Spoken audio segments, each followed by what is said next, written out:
दोस्तों, Iran Israel युद्ध के बीच देश भर में एलपीजी संकट देखने को मिल रहा है और अब एलपीजी गैस सिलेंडर की कालाबाजारी भी शुरू हो चुकी है। महंगी गैस पर जहां देश भर के कई राज्यों में हंगामा मचा हुआ है, इस बीच सियासी ड्रामा भी देखने को मिला। देखिए, आज संसद भवन के बाहर नारेबाजी हुई, नरेंद्र भी गायब, सिलेंडर भी गायब। विपक्ष ने संसद भवन के बाहर ये नारे भी लगाए। एलपीजी संकट पर अब आज पेट्रोलियम मंत्री भी बोलेंगे। राहुल गांधी ने कहा था कि बड़ी समस्या आने वाली है। लोकसभा में आज गुरुवार को विपक्ष के सांसदों ने देश भर में एलपीजी गैस सिलेंडर के संकट के मुद्दे पर हंगामा किया और सांसदों ने सदन के बाहर ये नारे लगाए, नरेंद्र भी गायब, सिलेंडर भी गायब। और इधर राहुल गांधी ने सरकार से एलपीजी की कमी से निपटने के लिए भी तैयार रहने को कहा है, क्योंकि आज तो हमारे देश में हद हो गई। देखिए, आप गैस सिलेंडर की ब्लैक मार्केटिंग कई राज्यों में देखने को मिल रही है। 900 रुपए वाला गैस सिलेंडर 1800 रुपए में मिल रहा है। वहीं कॉमर्शियल सिलेंडर के तो 4-4 हजार रुपए तक वसूले जा रहे हैं। उत्तराखंड के होटलों में हालत ये है कि मेन्यू से 70% फूड आइटम गायब हो गए हैं, क्योंकि होटल रेस्टोरेंट इन पर काफी गहरा असर पड़ रहा है कॉमर्शियल गैस सिलेंडर की सप्लाई बाधित होने की वजह से। अमेरिका, इजराइल, ईरान जंग की वजह से हमारे देश भर में एलपीजी की किल्लत बढ़ती जा रही है। गैस सिलेंडर एजेंसियों के बाहर लंबी लाइनें लगी हुई हैं। इसके अलावा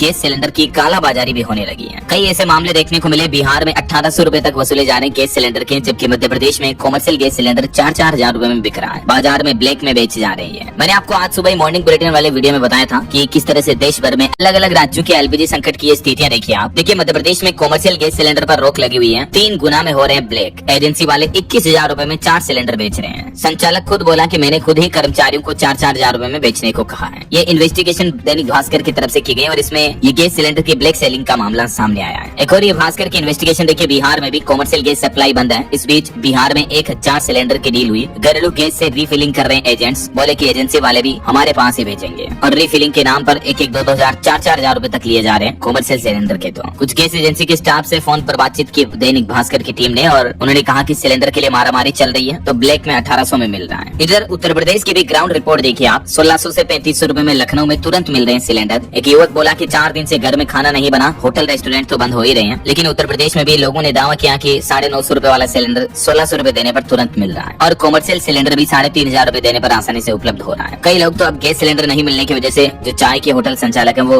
मिट्टी की भट्टी बना रहे हैं ताकि लकड़ी से चूल्हा जलाया जा सके। और ये देख सकते हैं आप, कई और रेस्टोरेंट मालिक भी लकड़ियों से खाना बनाने को मजबूर हो चुके हैं। तो देश भर में चल रहे एलपीजी गैस सिलेंडर के कुछ और स्थितियां देखिए आप। पंजाब में भी गैस सिलेंडर पर संकट छाया हुआ, बुकिंग बंद है। अमृतसर में तो एजेंसी भी बंद हुई। लुधियाना, जालंधर में भी लंबी लाइनें लगी हुई है। चंडीगढ़ में गैस एजेंसी को ताला लगाया। राजस्थान राज्य में भी ऐसा ही गैस संकट देखने को मिल रहा है। 150 रिसोर्ट बंद करने की तैयारी कर रही है सरकार। सड़क पर बैठकर चूल्हे पर रोटियां बनाई लोगों ने विरोध में। कोयला और लकड़ी की दुकानों पर भीड़ देखने को मिल रही है। गैस एजेंसियों के बाहर भी लंबी लाइनें लगी हुई है और कई जगहों पर विपक्षी कांग्रेस कार्यकर्ताओं ने बीजेपी सरकार के खिलाफ विरोध प्रदर्शन भी किया। उत्तराखंड राज्य में गैस संकट के हालात देखिए। मुख्यमंत्री पुष्कर सिंह धामी ने इमरजेंसी टीम तैनात की। होटल और ढाबों के मेन्यू से 70% फूड आइटम गायब नजर आ रहे हैं। इंडक्शन और कोयले पर टिकने लगी अब रसोई। हरियाणा में भी देखिए, एलपीजी सिलेंडर न मिलने पर एक महिला रो पड़ी। बोले कि 2 छोटे बच्चे हैं, 1 सप्ताह से गुरुद्वारे में खाना खा रहे हैं। हिसार में एजेंसी बंद करके संचालक भाग गया। तो ये बड़ी वाकई में चिंता की बात है कि कई राज्यों में जो कॉमर्शियल गैस सिलेंडर की सप्लाई बंद है और घरेलू गैस सिलेंडर मिलने में भी काफी समस्या हो रही है। तो इस बीच सरकार को कुछ उचित कदम उठाने चाहिए। हालांकि केंद्र सरकार ने 4 कैटेगरी बनाई है और कुछ पाबंदियां भी लगाई है। पहली कैटेगरी में पूरी सप्लाई हो रही है। सरकार का कहना है कि घरों की रसोई गैस सिलेंडर के लिए। दूसरी कैटेगरी खाद वगैरह कारखानों के लिए 70%, फैक्ट्रियों को, कल कारखानों को गैस दी जा रही है। और तीसरी और चौथी कैटेगरी में 80% छोटे बिजनेस व्यापारियों को गैस की सप्लाई की जा रही है। ऐसा राजधानी दिल्ली में भी एलपीजी संकट की ये तस्वीरें देखिए आप। कमर्शियल सिलेंडर की किल्लत, गैस एजेंसियों पर लंबी कतारें लगी, होटल कारोबारी चिंता में है। हरियाणा में भी कमर्शियल गैस पर ब्रेक लगा तो होटल ढाबों से लेकर उद्योगों तक कामकाज पर असर दिख रहा है। घरेलू गैस पर भी 25 दिन का गैप वाला नियम लागू हो चुका है। पंजाब में भी शादियों के सीजन में गैस संकट पर 10,000 शादियां अटकी हुई हैं। उन शादियों की रसोई का भोजन बनाने में दिक्कत आ रही है। इस बीच पंजाब की भगवंत मान सरकार ने कालाबाजारी पर सख्त कार्रवाई करने के आदेश भी दिए हैं। वहीं ईरान इजराइल जंग से जुड़ी कुछ और बड़ी खबरें देखिए आप। ये तो एलपीजी संकट से जुड़े अपडेट रहे। आज एक बड़ी खबर देखने को मिली। हिजबुल्लाह ने इजराइल पर 150 मिसाइलें दागी हैं। 24 घंटे में 179 लोग घायल हो गए और रिपोर्ट में ये भी बताया जा रहा है कि अमेरिका पर भी अब ईरान हमला कर सकता है। ये भी खतरा मंडराया हुआ है। हालांकि हमारे भारत में तेल संकट के बीच आज एक अच्छी खबर ये देखने को मिली। मीडिया रिपोर्ट्स में दावा किया जा रहा है कि भारतीय शिप हॉर्मुज स्ट्रेट रूट से गुजर सकेंगे, जो कि ईरान ने अन्य देशों के लिए बंद कर रखा है। तो भारत और ईरान के बीच बातचीत हुई, उसके बाद ईरान ने मंजूरी दे दी है। वहीं आज फारस की खाड़ी में एक अमेरिकी जहाज पर भी हमला देखने को मिला, जिसमें एक भारतीय की भी मौत हो गई। और अच्छी खबर ये देखने को मिली कि ईरान में तनाव के बीच हॉर्मुज पार करके मुंबई लौटा एक तेल टैंकर भी है। भारतीय कैप्टन के हाथ में इसकी कमान थी और इसका एक वीडियो फुटेज भी सामने आना देख सकते हैं आप। खबर आ रही कि हॉर्मुज से अब भारतीय तेलों के टैंकर गुजर पाएंगे, क्योंकि हमारे भारत के विदेश मंत्री डॉक्टर एस जयशंकर और ईरान के विदेश मंत्री आरागची के बीच बातचीत हुई। उसके बाद दोनों देशों ने बीच का रास्ता निकाला और भारत को ये बड़ी राहत मिली है। स्ट्रेट ऑफ हॉर्मुज में ईरान, इजराइल, अमेरिका युद्ध के बीच भारतीय जहाजों को सुरक्षित रास्ता मिलेगा। तो अच्छी बात यह है कि इससे भारत में तेल संकट कम देखने को मिलेगा, है ना। और ऐसे में एलपीजी की कमी के बीच एक बड़ा सवाल ये है कि क्या गैस सिलेंडर या जो इलेक्ट्रिक इंडक्शन आता है, दोनों में से किस पर खाना बनाना आपको सस्ता पड़ेगा। तो मोटा मोटी कैलकुलेशन के मुताबिक दोस्तों, ये जो इलेक्ट्रिक इंडक्शन चूल्हा आते हैं, इनको अगर आप जैसे रोजाना 2 घंटे इस्तेमाल करते हो तो 3 से 4 यूनिट बिजली खपत करते हैं ये। और उस हिसाब से मंथली एवरेज देखा जाए तो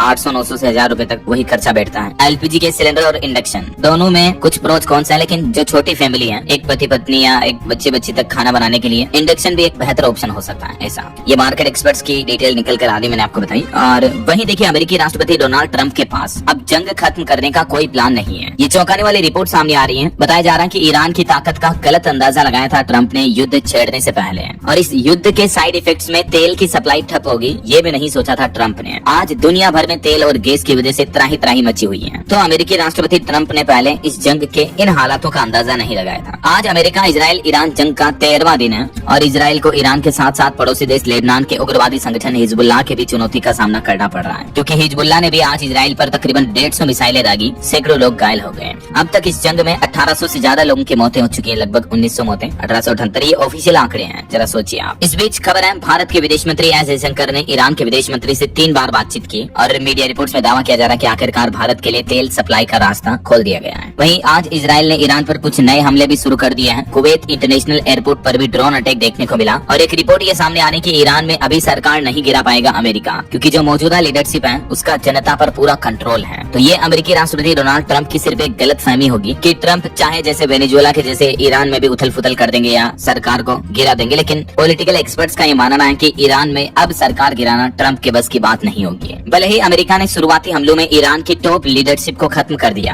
खामेनेई समेत ईरान में कई बड़े दिग्गज नेता मारे गए, लेकिन फिर भी ईरान, जरा सोचिए आप, जंग लड़ रहा है। सारे लीडर खत्म हो चुके हैं ईरान के, उसके बावजूद भी, क्योंकि ईरान ने अपनी पूरी ताकत को 7 टुकड़ों में बांट रखा है। हर पद के लिए 4 उत्तराधिकारी पहले से ही तय है। अगर किसी की मौत हो जाती है तो हर एक पद पर उत्तराधिकारी तुरंत नियुक्त किया जाएगा। कुल मिलाकर ईरान हार मानने के मूड में तो बिल्कुल भी नहीं है और उधर ट्रंप भी रुकने का नाम नहीं ले रहे हैं। और अब तो इस जंग में इनडायरेक्टली चाइना, रशिया वगैरह ये भी शामिल हो चुके हैं। तो कहीं न कहीं इन जंग के हालातों को देखकर एक्सपर्ट्स भी इस बात की चिंता जता रहे हैं कि दुनिया में एक बार फिर से वर्ल्ड वार छिड़ सकती है, यानी विश्व युद्ध हो सकता है, तीसरा विश्व युद्ध। और अगर ऐसा हुआ तो पूरी दुनिया तबाह हो जाएगी, लाखों नहीं बल्कि करोड़ों अरबों लोग मारे जाएंगे, क्योंकि इंसान आज प्रकृति से, भगवान से भी अपने आप को ताकतवर समझने लगा है, इसलिए खुद आपस में लड़ कर मरने लगे हैं। खैर, हम सब की प्रार्थना यही है कि ईश्वर इन सभी देशों को सद्बुद्धि दे और कभी विश्व युद्ध जैसी नौबत ना आए, वरना परमाणु हमले हुए तो पूरी धरती तबाह हो जाएगी। तो ईश्वर प्रकृति सभी को बचाए, सद्बुद्धि दे। बाकी आपकी क्या राय और विचार है इन जंगी हालातों पर? आपकी राय विचार कमेंट करके बताएगा जरूर। और ईरान इजराइल जंग से जुड़े रोज